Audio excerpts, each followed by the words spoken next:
So, good morning and welcome yet to another video. Today we are helping Yamaha with the group rides. So I'm the rider really at the back, so it's my job to stay at the back, so that's not a problem.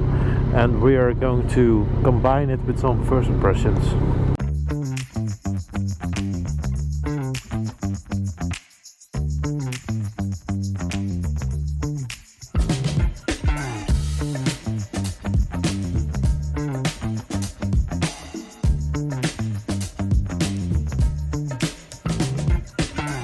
We are riding the Tracer 9 right now. This is the 2023 edition, I think, the GT version with the electronic suspension. So we're going to do a first impression. We're going to check out the engine, rideability, brakes, tech as a first impression, comfort, and that's about it.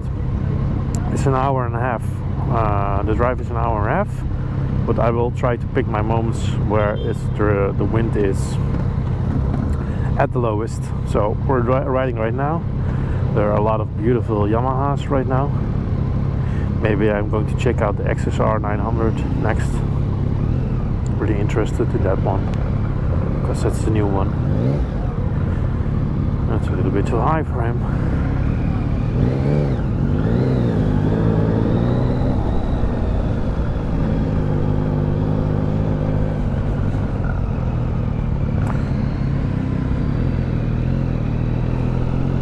Well, yeah, so I'm riding this bike right now. This is the second round, so I can already give you my first impressions. It's a really nice bike. I think this bike, I've ridden the previous one, 2018, and a good friend of mine also has that one, or 2019 or something like that. So the first of the second iteration of the Tracer 9 or Tracer 900, or how do you call it? And this one, yeah, first thing I noticed, especially with the engine, is that the engine is a lot smoother than on the older Tracer 900. So that's a really big plus, because I always thought, okay, I really like the bike. It's a really nice bike to ride. It's nimble, it's light, you get a whole lot of worth for your money, but the engine was way too snappy, so in a negative way. So it was really on off, and this one is just, yeah, much better. So that's really nice. And yeah, the quick shifter, now you have a quick shifter up and down, which is better and nicer in my opinion. So yeah, really great upgrades. Okay. So for the rest, yeah, I think the engine, it is really powerful.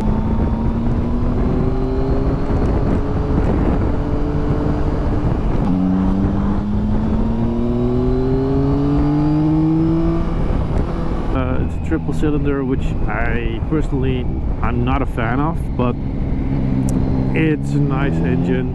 It has a nice sound to it. It doesn't have a really high whistle, which is really nice. Most of the times these kind of bikes with the 3-cylinder engines have a really high whistle, and this one doesn't. So that's nice. Yeah, and as I said, quick shifter is also really good.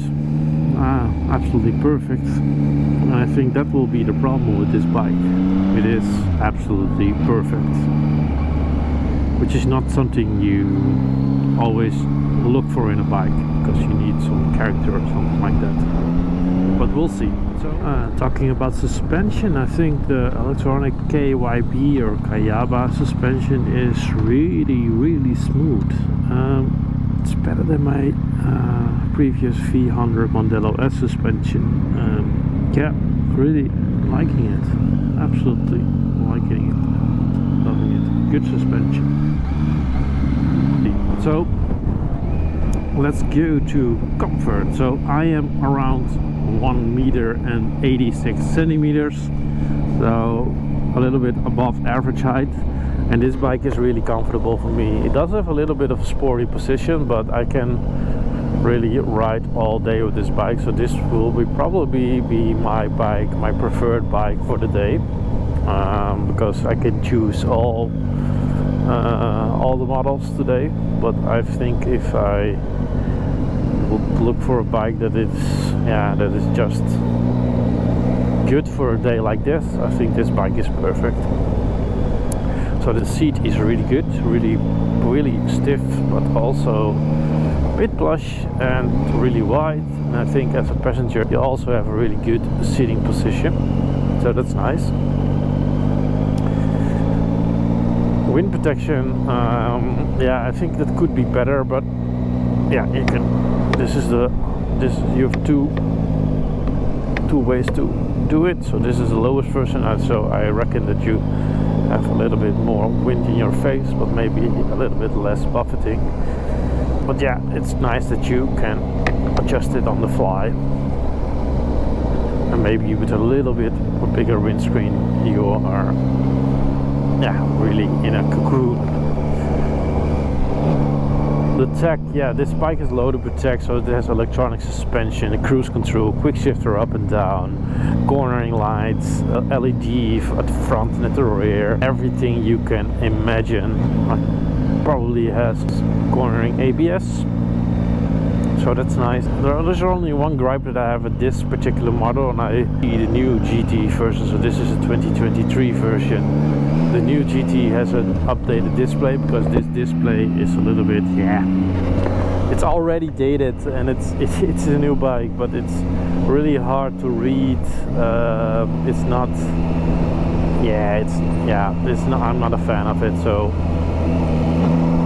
you can customize it a bit, that's really nice, but still, it's not really good when you have direct sunlight on it, and I think this will scratch really easily. So that's really, that's not good. But that's the only gripe I have regarding tech.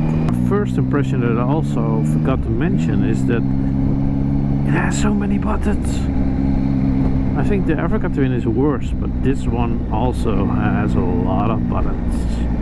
Passing lights, cruise control, selector of something, mode button, menu, and of course a start, horn and warning lights. But it could be a little bit tinier, but it's relatively simple to know what buttons are, but it's not simple to understand this dash. But yeah, that's it. So rideability, it's really flickable. It's a light bike, and it's really stable in the corners also. So it's, in my opinion, it's a perfect bike regarding rideability. I think this bike,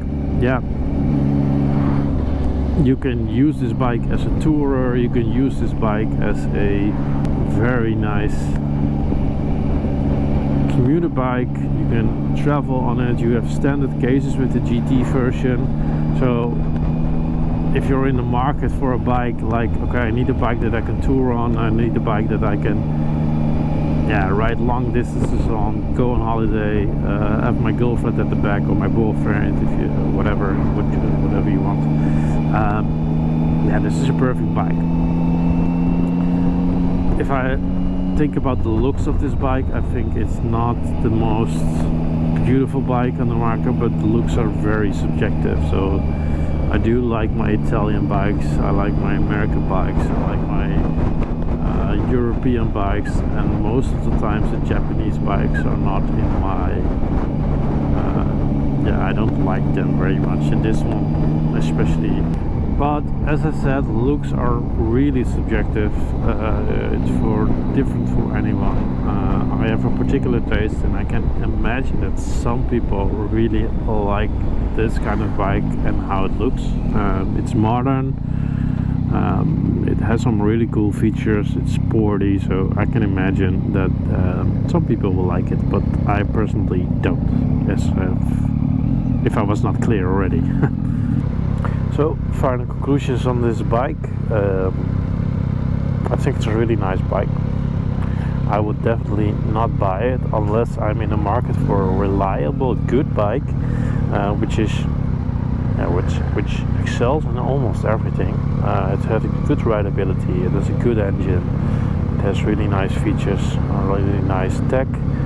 So yeah, of course there are a lot of things that are good on this bike, but personally I'm not falling in love with it or something like that, you know. But I can really imagine that if you are looking for a bike like this and you really like the looks, I think it is a bike that I would highly recommend if you're looking for a tour or anything like that. If you're looking for a tour or a bike that you can do commuting on or riding to up, I think it's a perfect bike for that. So let's go to the next bike and I will see you in the next video. Thanks for watching. Bye. If you want to see my newest video, tap here. If you want to see my recommended video for you, tap here. And if you want to subscribe, tap here. Thanks for watching. Tap here, or tap here.